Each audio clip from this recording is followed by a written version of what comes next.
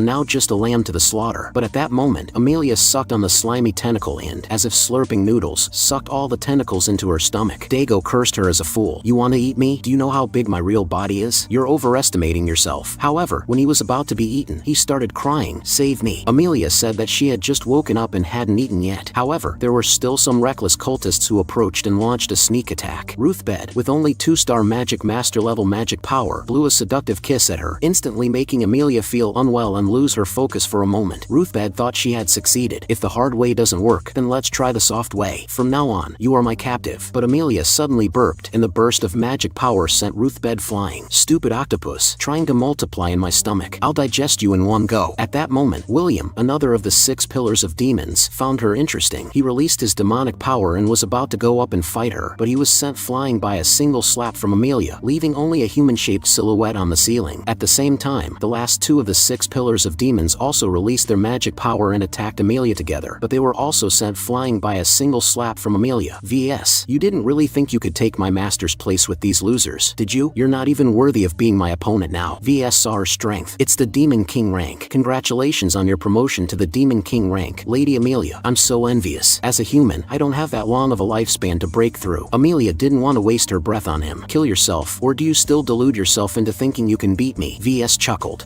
VS Malfoy, a mere 1-star magic venerable. How could I possibly be your opponent, Lady Amelia? But if we add her to the equation, things will be different." In the blood-filled container, the silhouette of Demon Queen Elizabeth was vaguely visible. At that moment, Amelia was a little flustered. "You bastard." VS looked at Amelia as if she were food. Just a little more. The scene changed. Wang Kai was playing with its mechanical dog toy outside the courtyard, while the hero, Le Ping, had returned to farming after his adventure. But for the past month, he had been distracted, as if he had lost his soul. Even with a bountiful harvest of his crossbred plants, there was no joy on his face. On his way back, Wang Kai trotted along as usual, but then its master suddenly disappeared. It turned out that Le Ping had stopped, lost in thought. At 4 in the morning, Le Ping was still unable to sleep. After a long struggle, he finally decided to say goodbye to the Demon Queen. Early the next morning, Le Ping prepared a bowl of noodles for Elizabeth. Elizabeth told Le Ping to just say what was on his mind. She hated beating around the bush. Le Ping got straight to the point. "After getting along for the past year, Elizabeth, you should know that I'm no threat to you. A hero and a demon queen can coexist, so I think it's time. I want you to leave here, Elizabeth, and go back to ruling the world." The reason was that the hero had thought he could live peacefully in the novice village, but the unexpected encounter with the demon queen had damaged the village's time barrier. 500 years had passed outside in an instant, and the world was in chaos. Without the demon queen's rule, organizations like the Dark Guild had emerged. The suffering of Uncle Boss and Annie was just a small part of the disorder, but Elizabeth had already lost her former ambition. "Who cares if it's chaotic? It doesn't affect our lives," Le Ping said. "I admit I've been very conflicted lately. Because the barrier is gone, I'm afraid I won't be able to survive here without you, Elizabeth. If I didn't know about the situation outside, I could have continued to live my life with a clear conscience, but after seeing what's happening outside, I can't just stand by, because I don't want so many people to suffer because I didn't want to be a hero." Elizabeth only heard the first half of his words. Did he just say he can't live without me? Le Ping was prepared to go to the city and work. "So please, you must go out and rule the world again. I can't be selfish anymore. Although I'm an unqualified hero." Elizabeth got to the point. "You want me to solve the mess outside, right?" Le Ping nodded. "So you agree now? I'll go pack your things right now." But Elizabeth thought he was making an excuse to get rid of her. "I'm no longer interested in the outside world, but there are 2 ways to solve your worries." Le Ping was stunned. "What ways?" Elizabeth smiled. "One is the most direct. I'll go out and cast a few world-ending spells to solve the problem at its root. What do you think?" This scared Le Ping. "That's definitely not okay." Elizabeth then proposed the second solution. "Find a suitable person to rule the world again. I can guide them from the side." Le Ping was confused. "A suitable person? Who would that be?" Elizabeth smiled. "You're asking the obvious. Besides me, the only one qualified is, of course, you." Hearing this, Le Ping broke out in a cold sweat. "You're saying I should rule the world?" And so, Le Ping was pushed out the door by Elizabeth to practice his swordsmanship. Elizabeth was smug. "You think you can play hard to get with me? You're still too naive. I admit, in terms of overall strength, you are a little bit stronger than me. But when it comes to the art of ruling in psychological games, you're no match for me. When you said this morning that you wanted me to leave, I really felt a strange sense of displeasure and almost fell for it. But then you inadvertently said those heartfelt words. I can't live without you, and I saw right through you. You know very well that with our strength, whether we destroy or rule this world is just a matter of a thought, completely meaningless. So the most appropriate way to handle it is to leave it alone, let it develop, and we can observe the human world for entertainment in our leisure time. As for that Dark Guild, Amelia has probably already uprooted it, so it's no longer a threat. So you've been so distracted lately, and this morning you came to me with all this nonsense about wanting me to rule the world. It was all just an excuse to get my attention. It's obvious that after getting along for a year, you've fallen for me. The hero possessed the most powerful creative and productive abilities, while she mastered the most advanced swordsmanship and magic. If they combined to produce the strongest child, they could surely break the limitations of their plane of existence. Now I'll have you practice the swordsmanship you're least skilled at, as a form of prenatal education. Seeing Elizabeth smiling to herself, Lu Ping was speechless. What is she thinking? Does she really plan to teach me swordsmanship and magic so I can go and destroy that dark guild? But as he swung the holy sword for the 100th time, something happened. The alpha holy sword actually transformed into a blonde-haired child. At that moment, Lu Ping almost couldn't take it. Ah, the holy sword turned into a child. Alpha roared, "What child? My name is Alpha, and I am the spirit of the holy sword itself." The nearby Elizabeth was startled and stood up to ask what was happening. But Alpha, without a word, charged at Elizabeth. "You're the cause of all this. Demon Queen Elizabeth, die!" However, the next second, a casual kick from Elizabeth sent him flying into the sky. "Sit down and talk properly." After some physical persuasion from Elizabeth, the Alpha holy sword finally sat down to talk. Lu Ping was a bit apologetic. "I'm sorry. I've been using you for so long and didn't even know you were conscious." Alpha said, "Of course you didn't know. I was supposed to come out and save the day at the critical moment when the hero was fighting the Demon Queen. But what have you been doing with me for the past year? Chopping wood. You actually used me, the great holy sword, to chop wood. Do you have any idea what I've been through this year?" Lu Ping quickly pressed his hand against his head. Calm down, calm down." Alpha roared, "You changed the script and made friends with the Demon Queen, turning me into a wood chopping axe. You're not worthy of being the hero." Elizabeth was not pleased. "You really want to kill me, don't you?" Hearing this, Alpha's expression changed in a second. "It's all that boring system's fault for its random settings. Now it's already dead. Theoretically, Lady Elizabeth should be my savior." Elizabeth said, "Since you're out, you can help Lu Ping rule the world." This confused Alpha. Lu Ping was a bit embarrassed. It should be saving the world. However, Alpha was confused. "What are you trying to pull now?" Lu Ping said frankly, "Although I've been slacking for a long time, I've decided to take on the responsibility of the legendary hero, practice a bit, and then go and maintain world peace." This completely baffled Alpha, because Lu Ping had only swung him 100 times, but had accumulated experience equivalent to fighting a Demon King level opponent, which had awakened him. Lu Ping smiled foolishly. "I know I don't have any talent, but with you and Elizabeth, two powerful figures, to guide me, I believe I can do it." Alpha suspected that this legendary hero didn't know his own talent, but just as he was about to ask, a spell sealed his mouth. Elizabeth said she had something to discuss with Alpha and told Lu Ping to sit for a while. Then she materialized a hand, picked up Alpha, and took him behind a large tree to beat him up. As expected, the beaten-up Alpha was much more obedient. "I understand. I will cooperate with you no matter what, Big Brother Lu Ping," Elizabeth said. "There's no time to lose. Under the condition that you can only use swordsmanship, let's start adventuring outside." The legendary hero encountered a ticket scalper for the first time, and a 10 gold coin ticket was being sold for 200 gold coins. But fortunately, he had the Demon Queen with him. With just a slight movement of her finger, the ticket scalping ox was immediately controlled. "Here are the VIP room tickets. Please accept them. It's an honor to serve you too." Under Elizabeth's lead, the two of them entered the arena unimpeded. Lu Ping looked around. As expected of the VIP room, it's so luxurious. Just then, a woman from the Sword Saint Guild named Anna asked her companion, "Luna, look over there. Are those two on the invitation list?" Luna guessed. Maybe they're from some other guild. After all, their president helped us a lot. After sitting down, Lu Ping was a bit nervous and seemed uncomfortable, while Elizabeth told him to take out the snacks. Soon, the final match between the four major guilds finally began. The first to appear was the host, Goblin Bulin, riding on the back of a small yellow chicken. Introducing the contestants: from the Sword Saint Guild, the Genius Swordsman; from the Great Bear Guild, the Fierce General; from the Elf Guild, the Handsome Travis; and finally, the special guest from the Sword Saint Guild, the representative of the Card Guild, who will be the champion of this guild competition. Begin. After the host jumped off the stage, the four of them stared at each other for a full 3 minutes without anyone making a move. Among them, Travis glanced at Jayla. Strong limbs, simple mind. This muscle-bound fool from the Great Bear Guild was clearly cannon fodder. As for the Card Guild, it had just been established and was only given a spot in the competition because it had helped the Sword Saint Guild kill one of the 6 pillars of demons. So in this match, the only one who could truly pose a threat to him was the one from the Sword Saint Guild, the Blue Sword. Just then, Jayla from the Great Bear Guild suddenly went berserk and charged at the others with a raging bull charge. Travis reacted almost simultaneously, leaping into the air and shooting arrows in 3 different directions. Ching from the Sword Saint Guild and Yi from the Card Guild dodged the arrows, while Jayla caught the arrows with his bare hands and broke them. Little did he know, the broken arrowheads were seeds. Upon contact with the ground, their stems dug into the soil and grew into countless thick, waving vines, eventually forming cages of aerial roots that trapped everyone inside. "You barbaric, foolish primitives should be locked in cages," Jayla laughed. "With just these few rotten roots, I'll crush them all." With that, he charged at the vines with a raging bull charge, but the vines vines instead wrapped around Jayla's limbs, and the pink sticky substance on them hindered his movements. Travis explained, those are the aerial roots of the bubblegum tree. When impacted, they contract and secrete a highly viscous sap. You muscle-bound fool. As he spoke, Ching had already drawn his sword and cut through all the aerial roots in the cage. His cutting speed was so fast that the roots didn't even have time to secrete their sap. Ching didn't even look at Travis. I'm sorry for destroying your masterpiece. Travis's eyes were filled with a crazed look. It's fine. You can pay for it with your life. It was supposed to be a 4-person free-for-all final, but this handsome elf had offended all 3 parties from the start. Now, he was foolishly shooting a swarm of butterfly explosion arrows at the blue sword. However, Ching just murmured, reaching the state of no self. With that, his eyes opened, and the sword energy of the blue bird swept out, deflecting all the incoming arrows and even cutting off the hand Travis was using to draw his bow, blood splattering everywhere. Travis stumbled and knelt on the ground. Ching raised his sword and walked slowly towards Travis. You've lost. Travis sighed that he was indeed a genius from the Sword Saint Guild, but then his lips curled into a wicked smile. But don't forget, I'm also a genius from the Elf Guild. As soon as he finished speaking, Ching had already sensed the danger, but an explosion had already occurred nearby, and green flames instantly engulfed Ching. His sword was blown away, and Ching crossed his fists in front of his chest to withstand the full force of the explosion. Just then, Travis spat out a seed from his mouth and onto the ground, causing it to grow rapidly. A huge healing lily emerged from the ground and connected to the wound on his shoulder, forming a new arm. I admit, your Sword Saint Guild is indeed strong, but your attack methods are too monotonous. That's your weakness. But as soon as he finished speaking, a pair of giant fists suddenly descended from the sky and crushed Travis. It was Jayla launching a sneak attack. I told you, you're the first one I'm going to take out. And just like that, the so-called handsome man from the Elf Guild was turned into a pancake. Jayla's eyes were red, and he looked bloodthirsty. This aura felt familiar to Ching. He quickly retrieved his fallen sword and analyzed that Jayla had used his sweat to escape Travis's aerial root cage. Jayla, exuding the evil aura of the Dark Guild, then released 70% of his muscle power and slammed his fist at Ching. However, Ching had already leaped into the air, dodging while simultaneously delivering 5 quick slashes at Jayla, but the sharp sword energy only left shallow marks on his muscles, not only failing to harm Jayla but also making him even more frenzied. At that moment, even Ching was surprised. His sword was actually blunted. Without delay, Jayla released 80% of his muscle power and charged at Ching. This time, Ching couldn't dodge in time and had to block with the flat of his sword. The result was that he was sent flying over 10 meters, and his sword was twisted beyond use. Jayla then released 90% of his muscle power, continuously trying to hit Ching's agile movements, leaving one huge crater after another on the field. Lu Ping was amazed. Elizabeth, who do you think will win in the end? But at that moment, Elizabeth had seen something and fell silent. Anna from the Sword Saint Guild found it strange. Ching's sword was a beer-ink weapon forged in the Dwarf Kingdom. How could it be broken by a single punch? And when did the people from the Great Bear Guild become so strong? Could it be the Dark Guild's doing again? Meanwhile, in the audience, an elder from the Sword Saint Guild,